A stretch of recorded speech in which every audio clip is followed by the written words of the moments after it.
Hey everyone, welcome to day 2 of our Test Kitchen webinar series. Today we're going to be covering how marketers turn experiments into growth. But of course, before we jump right in, I did want to just walk through kind of the agenda for the rest of this week. So today we'll obviously be chatting about turning experiments into growth. And then tomorrow we'll be having a panel discussion on how to evaluate and prioritize marketing channels. And if you move to the next slide, Katie. Perfect. Awesome. Oop, one step ahead.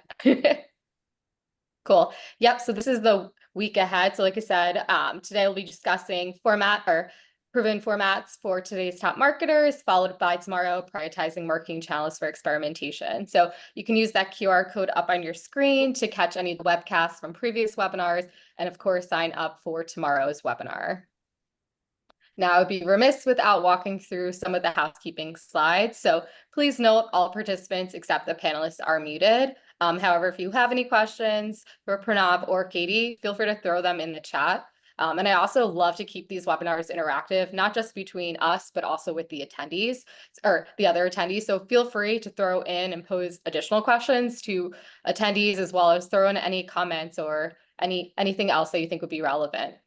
And lastly, an email with the recording will be sent this afternoon. So look out for it in your inbox if you want to catch a replay of it or send it to any colleagues or friends. Cool. And then now I'm excited to introduce today's speakers. So we have Katie Freeberg, the investor operating partner here at Right Side Up. Katie's a growth marketer with over 12 years of experience leading teams and building best-in-class marketing strategies. Most recently, Katie was an operating partner at TSG Consumer, where she advised their portfolio of D2C companies, including well-known brands like Core Power Yoga, Backcountry, and Rough Country. I'm also thrilled to be joined. Oops, sorry, Pranav. You're good. Our You're second good. speaker. So yeah, I'm thrilled to also be joined by Pranav Piyush, the CEO of Paramark. So Pranav is a growth and marketing leader with experience at companies like PayPal, Dropbox, Adobe, and Bill. Pranav is convinced that CMOs deserve better measurement solutions and is dedicated the next 15 years to this mission. So we'll have each of them kind of quickly introduce themselves during their section, but so excited to have both of them on today's webinar. Cool. All right, so since this is a test kitchen webinar theme, I wanted to throw out kind of a controversial icebreaker question, but I did want to reiterate, a big kind of mantra or theme about experimentation is that failure should not be a setback. It's just a step in the journey. So with that being said, want to pose this question to the speakers, if you don't mind, but also to the attendees. Feel free to just throw in your response in the chat. So with that, tell me about a time you set off the smoke alarm when you were cooking something. And Katie, I'm going to hand this off to you because I know you have a story. I know, because I messaged you this weekend. Yeah, I mean, it's a little embarrassing, but I was watching an Instagram video about a new way to cook bacon, and I thought it'd be a great idea to like test it out, which is basically you put it in like a soup pot, I don't know, and then like a stainless steel.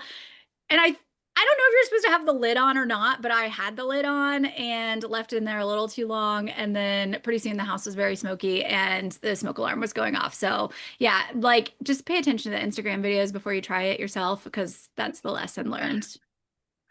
Yes. Oh my God. Instagram video tips can be hit or miss. I'm with you on that, Katie. My story, well, my wife tells me every time I cook, I do something crazy and make the smoke alarm go off. And she's not wrong because I like to cook a lot of meats and lots of cast iron. And so it's just high heat. That's what you got to do. I like searing them really nicely on the outside before I put them in the oven. And so it is not uncommon to walk into the house with lots of smoke and my wife going, "Can you turn it down? Because the alarm's going to go off." So that's a very common scene in our household. So there you go.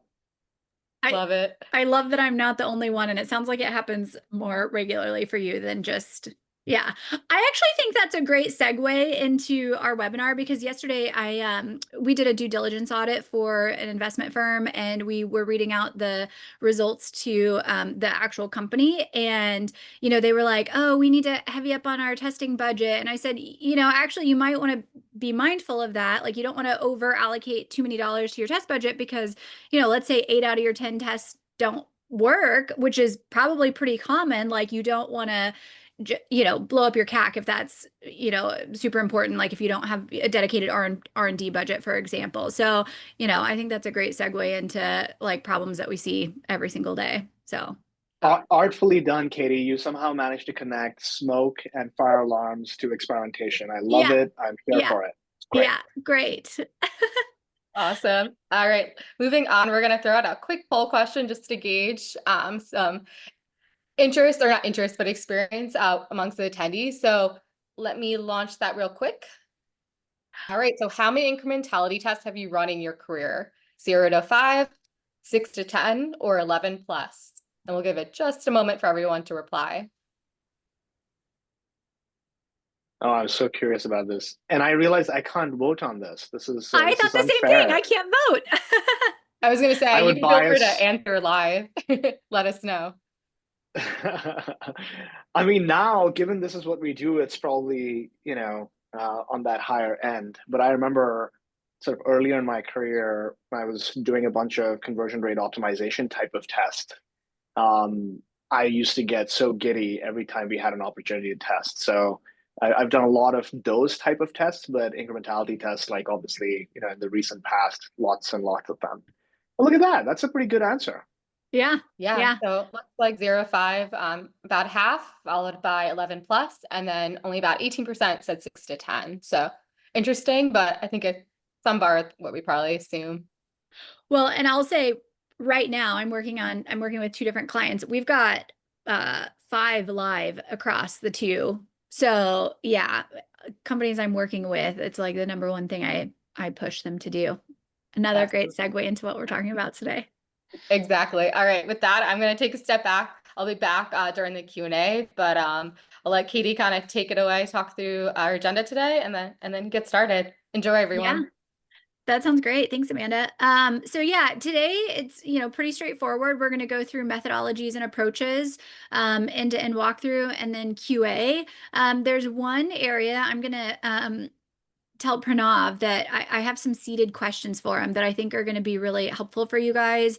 And, this is again coming from my experience working with clients and seeing where the challenges are. And what I see being the number one challenge is like, okay, cool, you know how to do these tests and you get the results, but so what? Like, if maybe you're not ready for a media mix model, like what do you do? How do you combine the results from multiple different channels and multiple different tests into a cohesive strategy? And so, if I could have you guys walk away with one thing, it's kind of knowing what to do in that situation.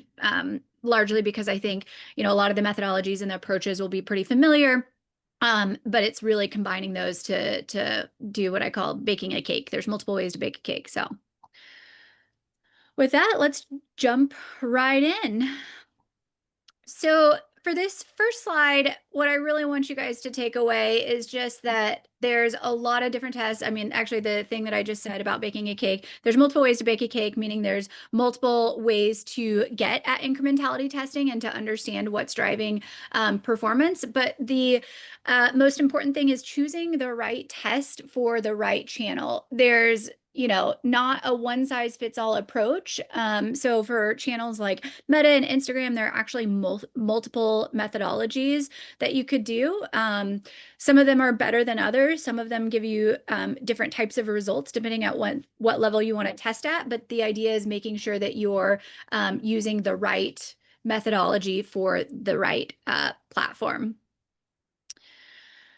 Pranav, do you want to talk about randomized control trials? I feel like this is my favorite one, but I know there's a lot of... Absolutely. Yeah, let's do it. So, RCTs or randomized control trials, the concept originated in the field of sort of medical sciences and medical trials, right? So if you think about sort of any of the medicines that you take in your daily life. Hopefully not too many, but if you do, you do. They all go through a trial process. And the reason they go through a trial process is that is the standard of safety, that is the standard of evidence and causality that's been set up in pretty much the entire world. And you cannot take a drug to market without going through that RCT because we're talking about life and death.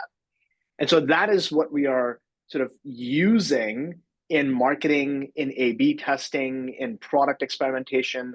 All of the statistical concepts have been derived from the idea of an RCT. So how does it work? Quite simple. We take the audience that you are trying to reach and we split that audience into two groups. And that's kind of represented here by these two little diagrams of human beings. And we say, hey, for one of these groups, we are going to expose that group to this particular ad. And for that other group, which is the control, we're not going to expose that group to that ad. And then we're going to measure out of each of those control and test groups, what is the conversion rate? How many people are doing the thing that you want them to do, whether that's buying a product, whether it's signing up for your service, what have you.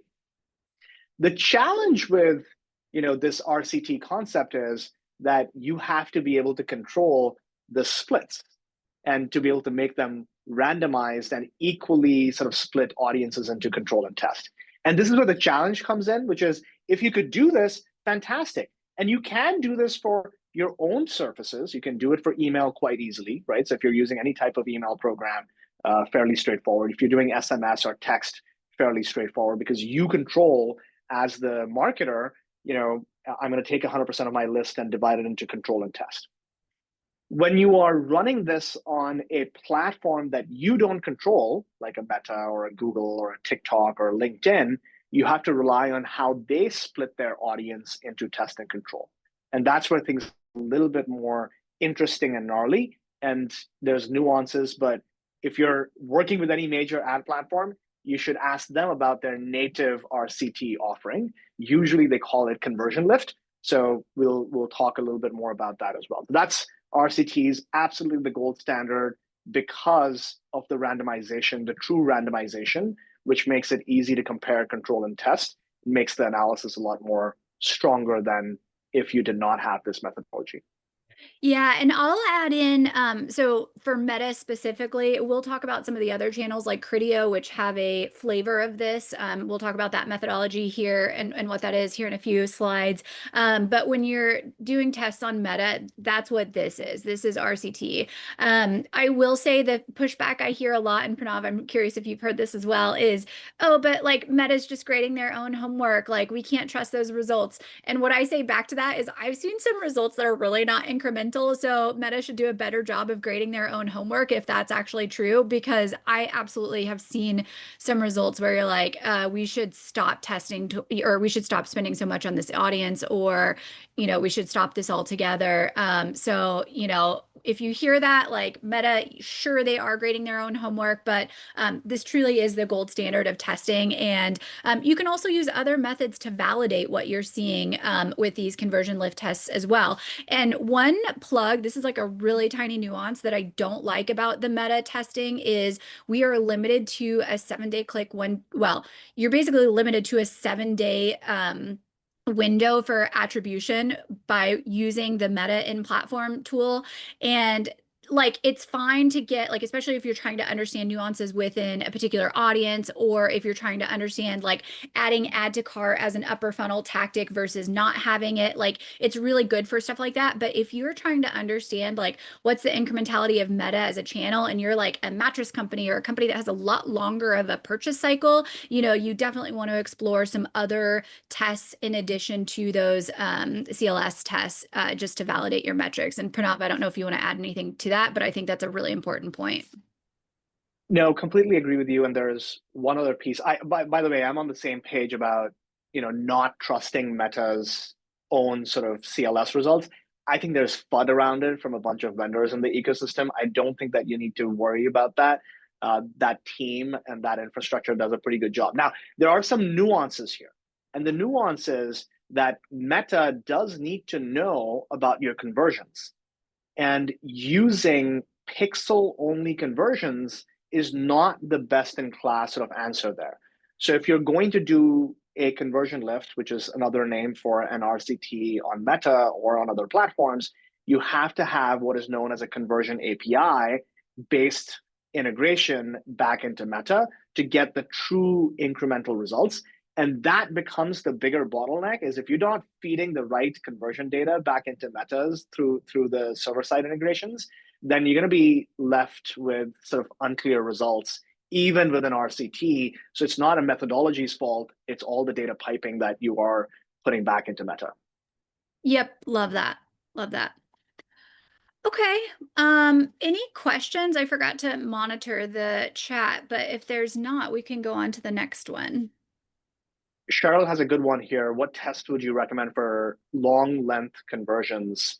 I can take that one, and I'm curious to hear, Katie, your take as well. So whenever you have a long consideration cycle, mattress was a great example, or if you're B2B, or if you're buying a car, or you're buying a $5,000 device where it's not an impulse purchase right off the bat, you want to look at a leading indicator. And that leading indicator could be, you have a quiz on your website, or you have an email form on your website to stay in touch, or you have an add to cart type of interaction. Is it just like new visitors to your website? So really understanding the buyer journey and doing the pre-work to understand what is that leading indicator, and then seeing that when you launch a new Meta, test, are you at least able to move that leading indicator? So test that first. Then you add a secondary sort of test, which is a longer term conversion lift, or a longer term geo test, where you can say that, okay, I'm going to look at these 5 geographies. We'll talk a lot more about geo testing. And now, because I have a longer term test, 2 months, 3 months, whatever your longer term is, and look at the conversions over that entire time period for that longer duration. So that's, some ways in which you would have that conversation. But what I find is that the stakeholders might run out of patience to wait for that long. So you kind of have to build up the sequence of evidence and lead the conversation and the organization towards running those more sophisticated longer term tests. Katie, what do you think?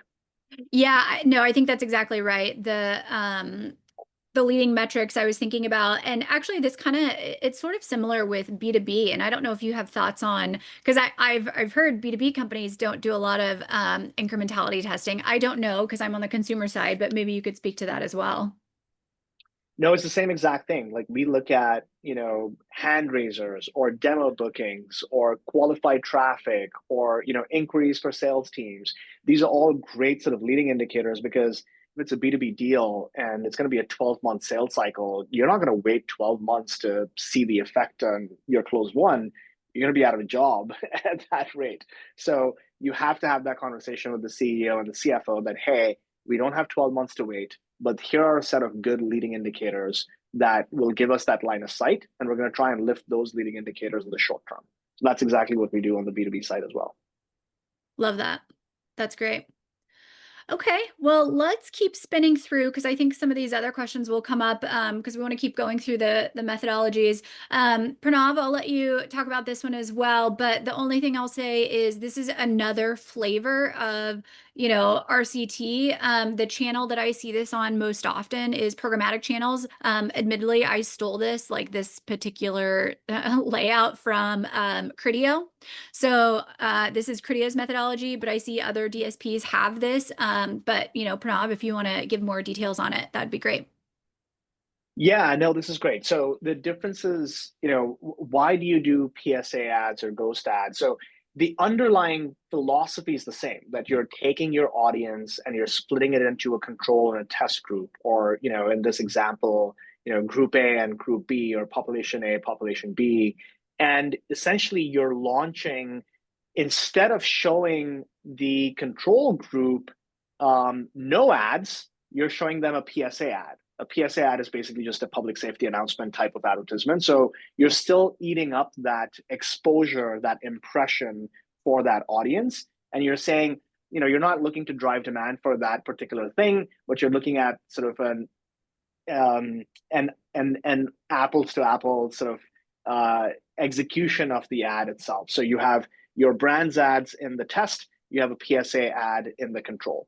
Similarly, a ghost ad is saying that instead of not showing an ad, you're showing a ghost ad. And all that's saying is that from a reporting perspective, you're still kind of counting that impression and showing you the differences between, that if your ad were to be displayed to that controlled bucket, here's the number of impressions that you would have gotten. And so you're just basically different methodologies of PSA and ghost ads built on top of RCT. And then you look at the lift in between your test and control buckets in terms of the conversions to the metric that you have optimized for. So you don't have to get into nitty gritty here, but just a different format of doing a similar type of thing as a conversion lift. Katie? Yep. Yeah. The one thing I would add, sorry, I do want to make one nitty gritty comment because this is something I always ask vendors with how they do it. So for for this second step of group A is eligible to receive an ad and group B is not eligible. One thing you need to make sure of is that your bid would have won Right. for the control group. That is a nuance with ghost bidding. I'm not sure if I'm doing a good job of explaining it, but there's a key here of, because what I've seen in the past is that vendors will just hold out a group of people where you wouldn't have won the bid anyway, so it's going to look more incremental. But Pranav, I don't know if you can explain that a little bit better than I did. Yeah, basically saying that if you would have bid in the control group, you would have shown an impression. And sometimes vendors will present ghost ads as a methodology, but the way that they're constructed control is you wouldn't have won that impression anyway. Yeah. And so the definition of what is control and test is very important. And sometimes it's tempting, saying that, I really don't want to lose the opportunity to advertise to that group. But you actually have to lose the opportunity to be able to see that delta. So I think we're saying the same things, but again, just make sure that if you're working with a vendor that's selling you ghost ads type of RCT, that they're being really clear to you about the exact methodology and the sizing of the population. Yep. Great. Geographic testing. I think this one is probably the most commonly used one, particularly on Google, but Pranav, maybe you can give some more detail here. Yeah, so, because of the practical sort of issues with an RCT, which is, we talked about the fact that you don't control the splits. You also have to have great data being fed into the platform, so the conversion API, the server-side integrations. If all of those things are challenging, or if the platform does not support conversion lift or RCT, then you really don't have a choice but to use something like geotesting, and for some of the other reasons that Katie mentioned as well. Now, instead of randomizing the split between test and control, in geotesting, you're randomizing it based on geography. So if we're doing this test in the US, we're saying, hey, these 10 states are going to be my test group. These 10 other states are going to be my control group. So what becomes really important is, how do you pick the test and the control groups? How do you make sure that they are truly representative of each other and the general population of the US? Do you do it at a state level? Do you do it at a DMA level? Do you do it at a city, metro level? And there are nuances around all of these that need to be taken into consideration when you decide to do a geotest. We're going to add something, Katie? I was going to put you on the spot and ask you a tough question. Do it, yes. I feel like the one thing we always come across, I mean, this is helpful for the group. I know how I've handled it in the past, but I'm curious how you guys do it. I mean, California and New York, right? They're always, I mean, Texas is up there as well, but it's always LA and New York. So what do you do with those? Do you throw those out? Do you put them in their own, each one in test, one in control? How do you handle those? Because that's the biggest issue I see. Great question. So there's a couple of nuances here. There are a bunch of, new platforms, new tools that'll let you do complete randomization, right? The 143 regions that are listed here are kind of DMA level, if I understand correctly. And you just let the machine learning and the algorithms pick whatever you want and randomize across these, 143 regions. There is some danger to that. And that danger is exactly what you're saying, Katie, is that if you end up, having two DMAs that are right next to each other, one in control, one in test, and you haven't considered the commuter traffic between those two DMAs, you might have a problem.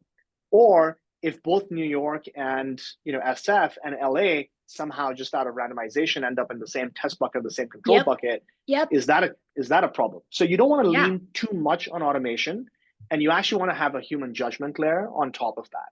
And that's something that a good, strong measurement partner would provide to you, and also sort of understand about your actual metrics. So before you do anything, you look at all of your conversion events by geography. That's what feeds into the models for picking the right test and control buckets. And very often we'll see the top 10 or 20 SF and New York are always going to be there. So our general recommendation is to have them be split into different test and control buckets, or sometimes even not include them at all in the analysis. And Yeah. Yeah, exactly. That's what I was going to say. So, and there's, again, back to the beginning, there's multiple ways to bake a cake.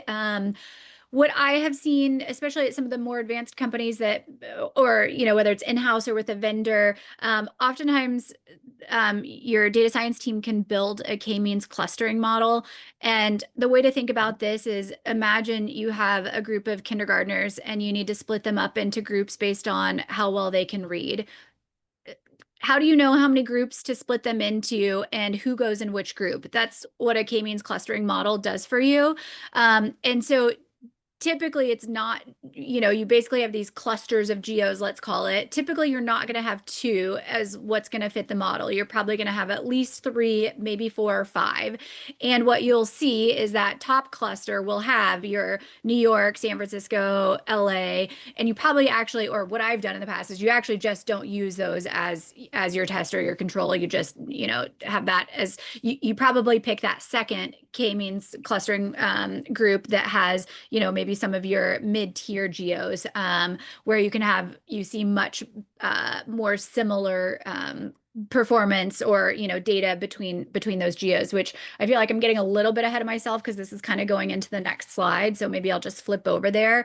But it's kind of along the lines of doing match market testing. Like, you want to find markets that behave similarly. So I realize I just gave it away, but the headline for what I wanted to say is, think more sophisticated. There's some basic kind of crude ways you can do this.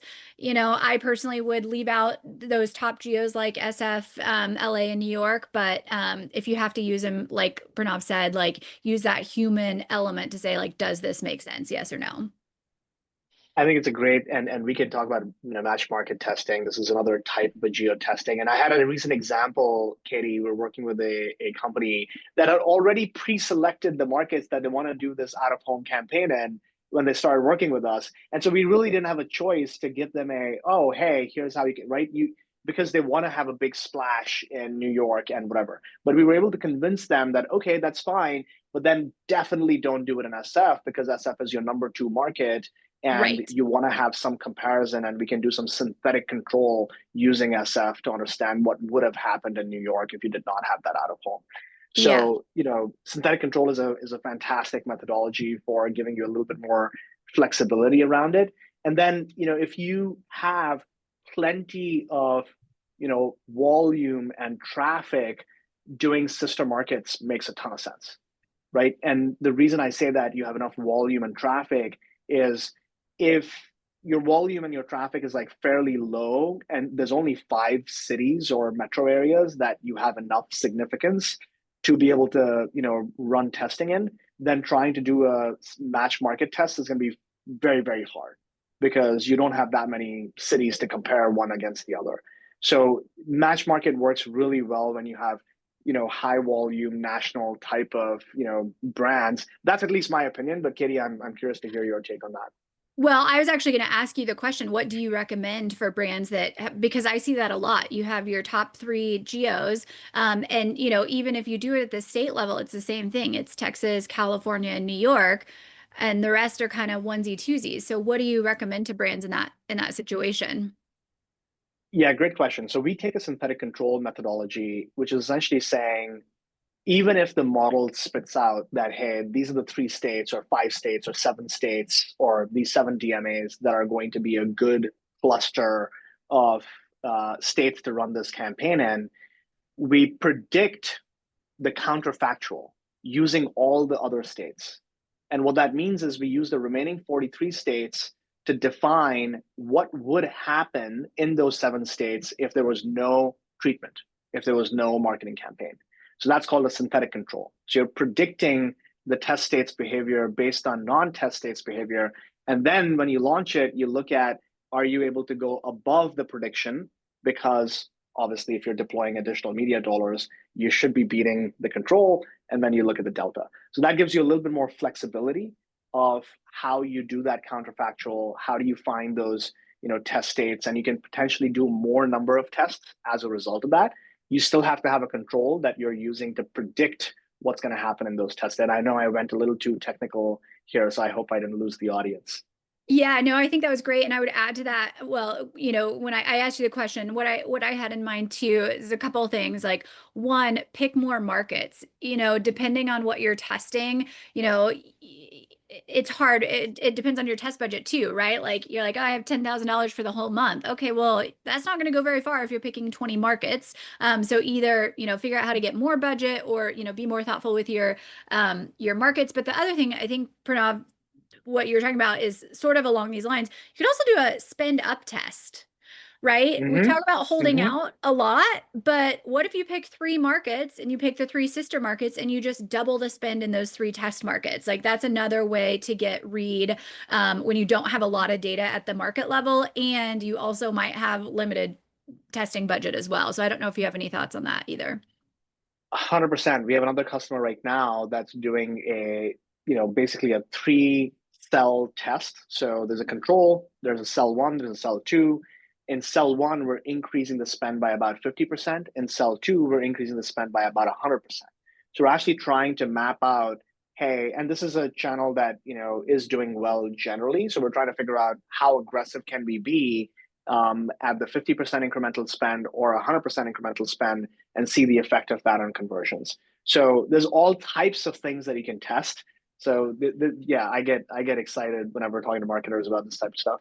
Yeah, and I'd add to that. So you're talking about an existing channel that's doing well, but think about a new channel that you want to test into. Same thing. You pick a handful of markets, you don't have a lot of budget, and you test that particular channel in, a half a dozen markets, and you pick a half a dozen that are control and compare them against each other. So, yeah. Let's go to the last one. I'm just doing a time check. This is my least favorite, and I really don't recommend it, but sometimes you have to. So Pranav, sorry, I'm going to make you talk about like the hardest one of doing like pre-post testing. Yeah, I mean, sometimes you don't have a choice. And I'll give a couple of examples here. Influencer is kind of like this. Sometimes podcasts, if you're not going through programmatic, can be like this, right? Where you're sort of sponsoring the podcast host to read it directly. It's a direct read. And, if you're doing that, what are you going to do? Like, how do you do a test and control? You don't have any way to split the audience. So in those type of cases, and affiliates is sometimes like this, where again, you don't have the control over the surface. So in those cases, it does make sense to essentially do a pre-post. And what this means is whatever thing that you're testing, the presence of a new channel or the exclusion of a new channel, you're doing it in a very significant way in a very short period of time to be able to see a bump or the lack of a bump in the pre and the post. And so the way that we typically try to do this is, again, we build a counterfactual. What would happen for this metric over that time period? And that becomes the control. And then when you run this particular sort of initiative, let's say we're going to invest very heavily in podcasts, and you do a $200,000 investment in podcast for like a month when you had 0 before, you're trying to see if you were able to create a bump in your metric compared to what it would have been given normal conditions. Obvious sort of issues with this is that, are there other things that would have changed in that time period? So are there other confounding variables that might cause an issue between pre and post? The other thing that happens here, sometimes people will do like a survey at the beginning of that test period in those test markets and say that, hey, the awareness for this brand is X, Y, and Z. And then you do a survey after the fact, after the campaign has run, to see if there was any increase in awareness or consideration or what have you. So you can take a survey methodology to this as well. Very often you find Google and Meta do brand lift studies sometimes that are kind of like this. Not always, but sometimes. So there's what's the last resort, right? This is the last resort. If you can't do anything else, this is an option that's not terrible, but it's bad. Yeah, yeah. Well, and one more thing I'll add to this. So, you might actually use this, I don't want to call it methodology, let's call it measurement, in addition to one of the other methodologies. And specifically, sorry, I went the wrong way, specifically with this sister market approach. Because what I've seen in the past, like especially doing TV buys, that's another one where, and I feel like what I did at Third Love a very long time ago, or it wasn't actually that long ago, but just with how quickly the landscape has changed, it might not be super relevant, but we, did this national theoretical television buy where, we picked a handful of markets, we heavied up our TV spend, but then in the measurement, we also had control markets. So this was the methodology, but then those markets that we had the ads in, we watched them in the post period for 3 months to see like, what is that halo effect for the months, after, like, do we still do really well in those markets? And I think there's, anytime you do this geographic or sister market approach, you can follow those markets along and see how they do in the post period just to see what that halo is. So anything to add on that, Pranav? No, that's a great point. Like, it's not just about the period of the test itself. You're also trying to see the lag effect after the fact. And Yeah. sometimes you can see a pretty positive effect for weeks or months after you've done your big TV campaign or what have you. Yeah.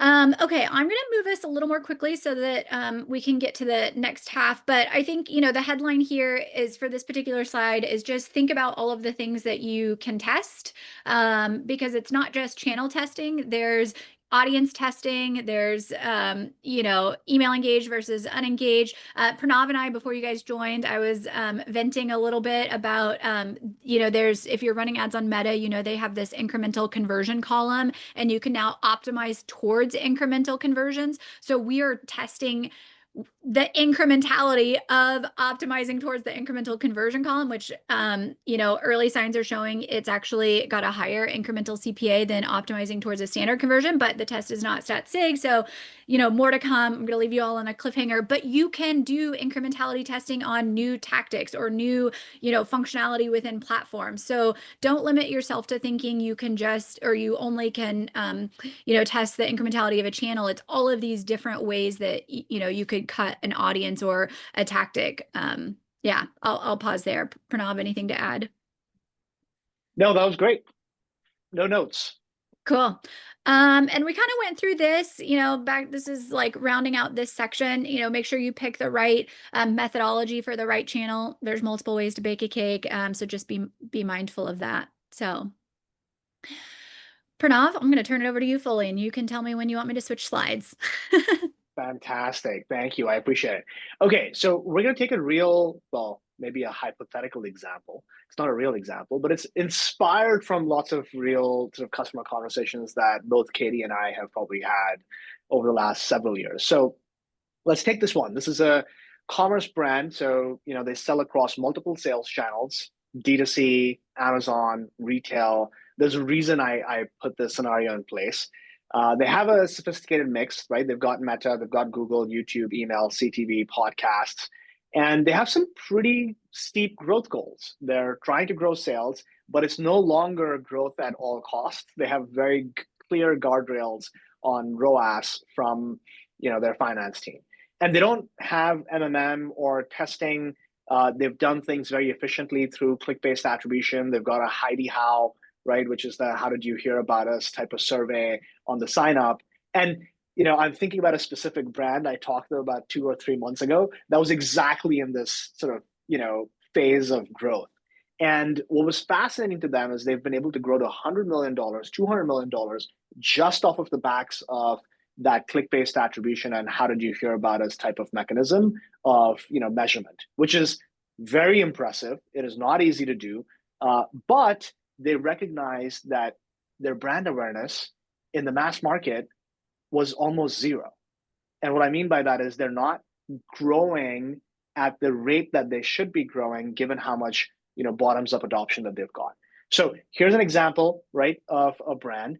And I'm going to sort of talk about sort of a hypothetical situation. So if you go to the next slide, Katie, let's say this brand is trying to launch a couple of new channels, right? So we'll pick a couple: Live Intent, TikTok, and they're trying to assess the incrementality before sort of scaling nationally, maybe even growing sort of internationally.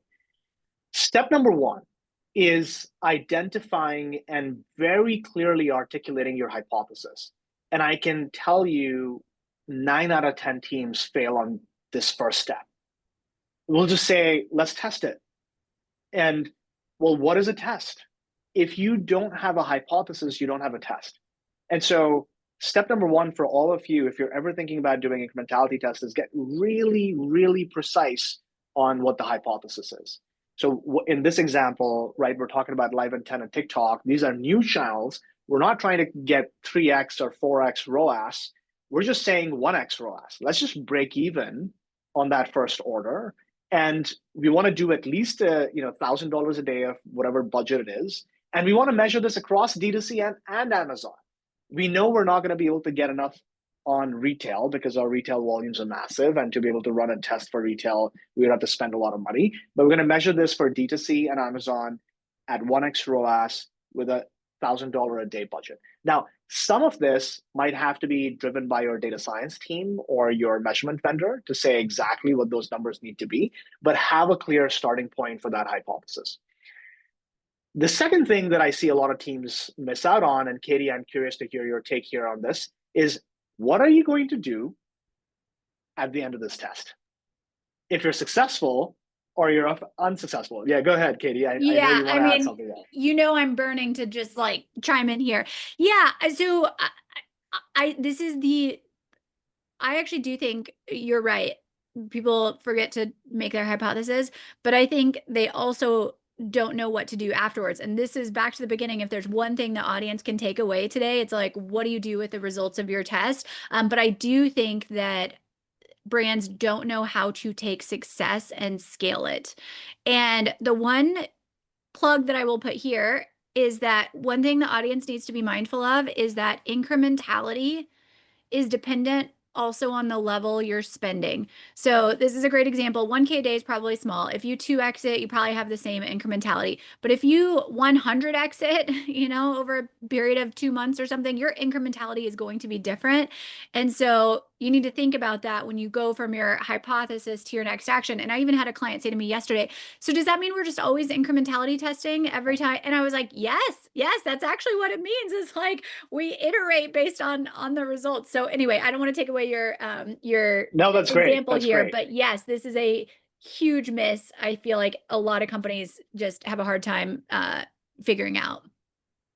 1K a day, 5K a day, 10K a day, 100K a day are completely different hypotheses. You're 100% right. And there takes a little bit of a human judgment of how do you know when you should retest it.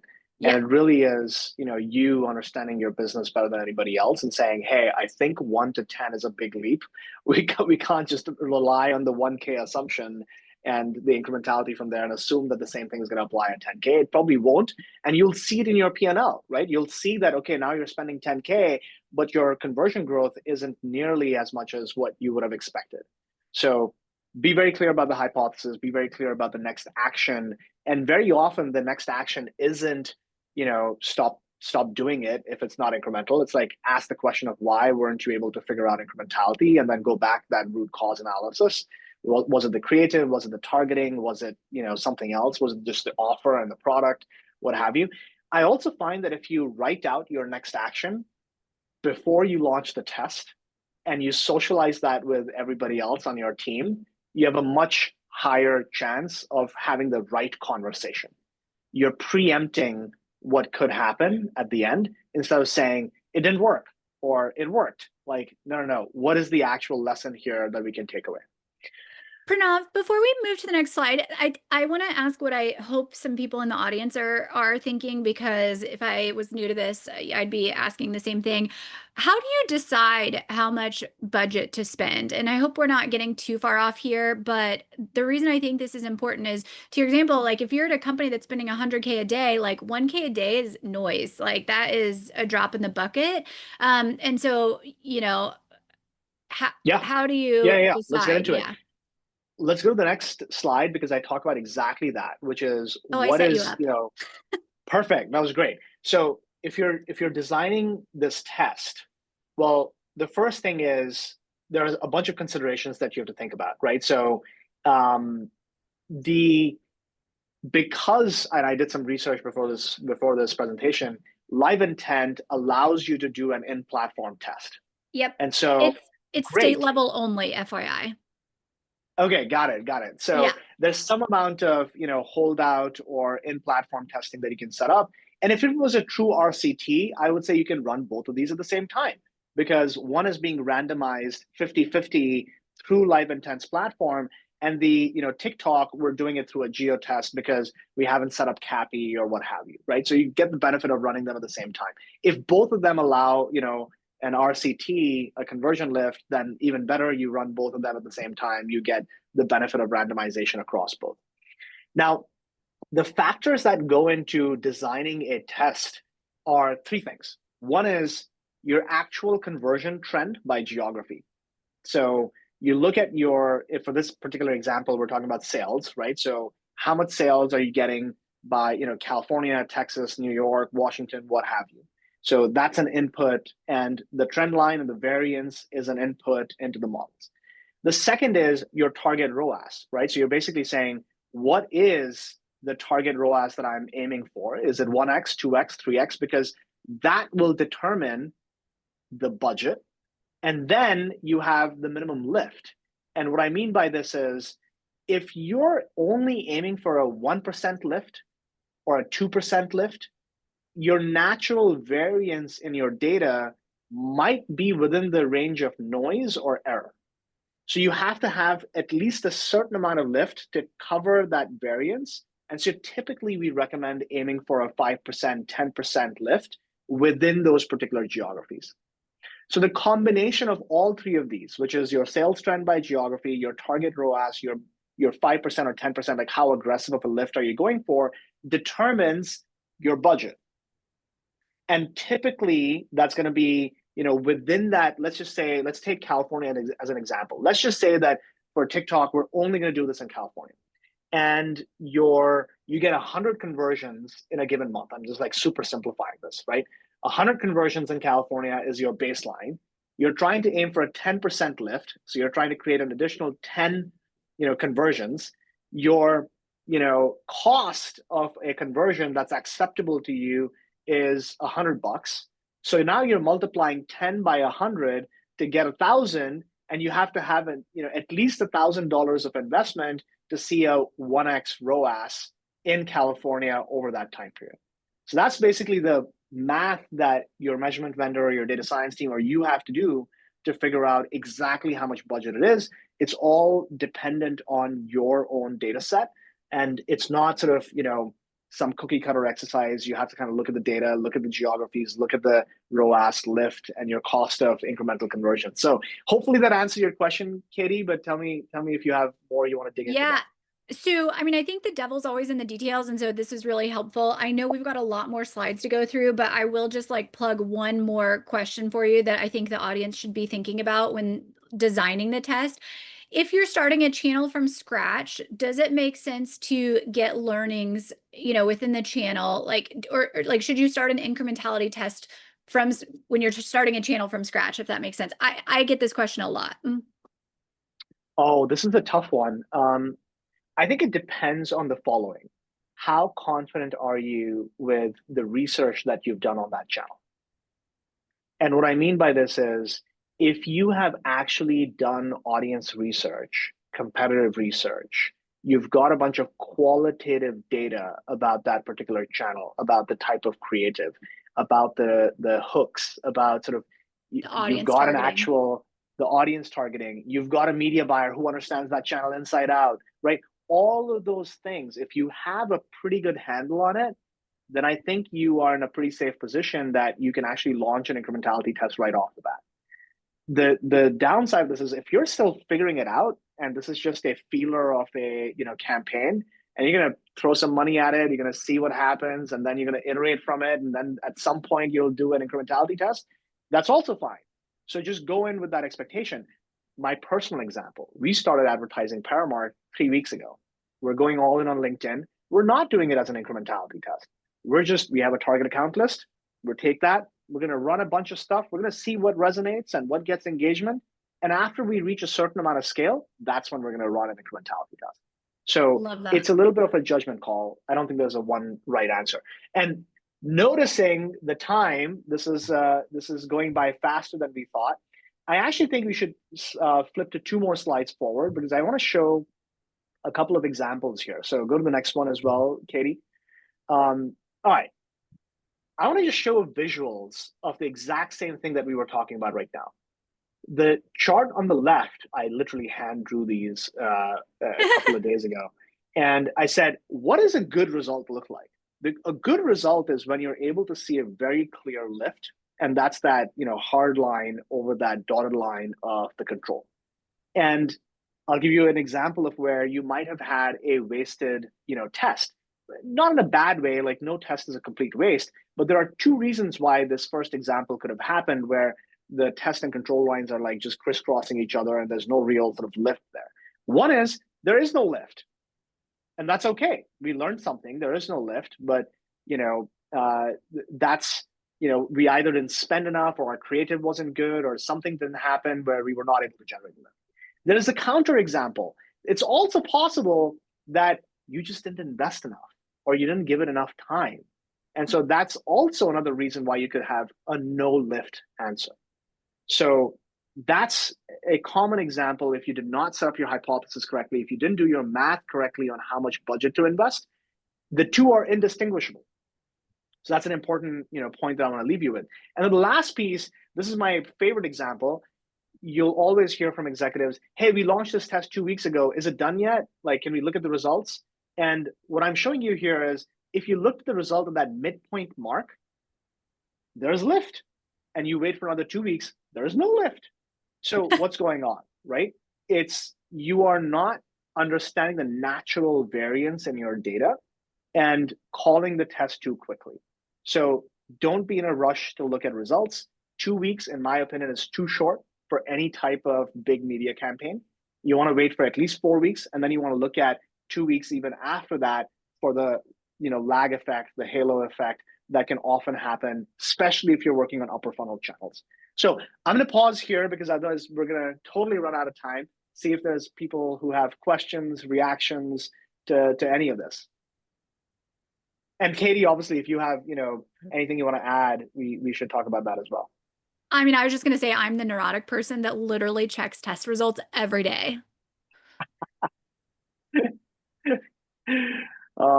That's a tough one. It's a tough life. I know. Yes. It's more of like a competition with myself. Like, oh, is my hypothesis right or not? I got to check. Is the test going to what I think it was going to go?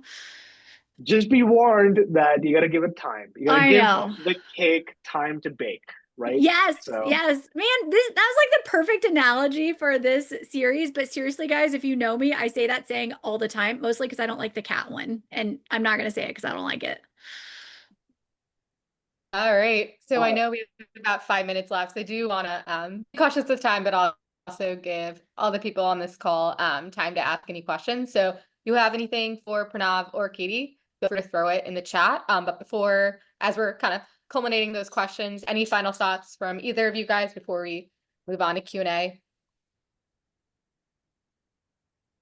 Pranav, I feel like you should talk about this slide. I mean, you kind of talked about it, but I think the correlation with causation is a good one to call out if you want to talk about that. Yeah, I think I have to imagine with the audience having run tests in the past, right? Like, don't stop tests too early, give them time to bake, really think deeply about the seasonality of your business. if you have a highly seasonal business where all of your conversions happen on Thanksgiving and Christmas, think about how that's going to play into your testing idea and your roadmap.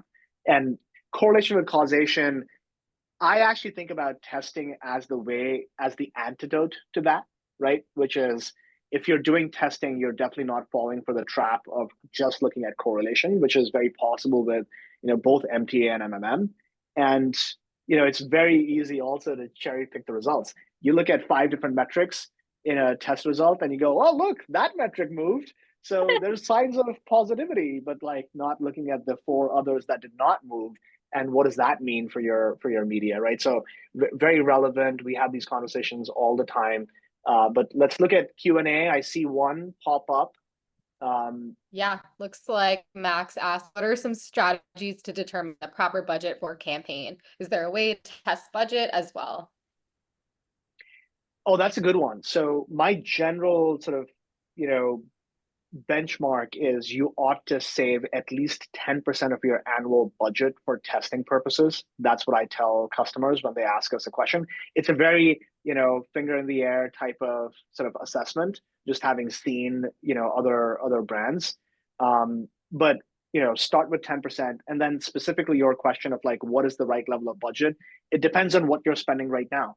If you're spending 0 in a given channel, I wouldn't like to test like 5 different levels of budget.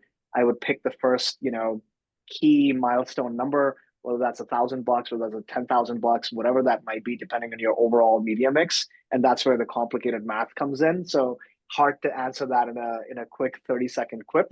But get a data scientist to help you with that, get an analyst to help you with that, get a measurement vendor to help you with that. Yeah, makes sense. All right. I'll close this out with one final question. So what is the biggest challenge you see teams struggle with when trying to launch incrementality tests? Oh, okay. Creative. You are not going to believe this. Creative. I think everyone loves the idea of testing, but the creative ops and the creative process that teams have is always behind. And so even when you want to get 20 tests live, we find that teams are like, all right, that's great. We're going to go back. And then 1 month later, we still haven't launched because we just did not have the creative throughput to be able to launch all those tests. So I think that's actually the biggest challenge. It's getting better with AI, but we all know how good AI is and isn't on creative production. Absolutely. Okay, cool. Well, before we wrap up, I'm just going to launch one quick poll. We always love to just get feedback on how you thought the webinar went. So in a moment, you'll see a poll pop up on your screen. So if you don't mind, on a scale of 1 to 10, with 10 being the best, how would you rate this session? And I'll leave it open for a second. And also just wanted to quickly share, if you have any final questions or any additional comments for Katie or Pranav, their email and contact information is up on your screen. And of course, this is still the week of our Test Kitchen webinar series. So if you are looking to sign up and learn a little bit about how to evaluate and prioritize your marketing channels for experimentation, you can scan that QR code up on your screen to register for tomorrow's webinar. So with that, I will close our poll. And yeah, with 1 minute left, I just want to thank everyone for attending today. And of course, thank you, Pranav and Kitty, for sharing all your amazing insights. We will be sharing a link to this recording probably 2 hours, so look out for that in your inbox. All right, with that, have a great rest of your day, everyone. Take care. Thank you all. Have a good one. Bye.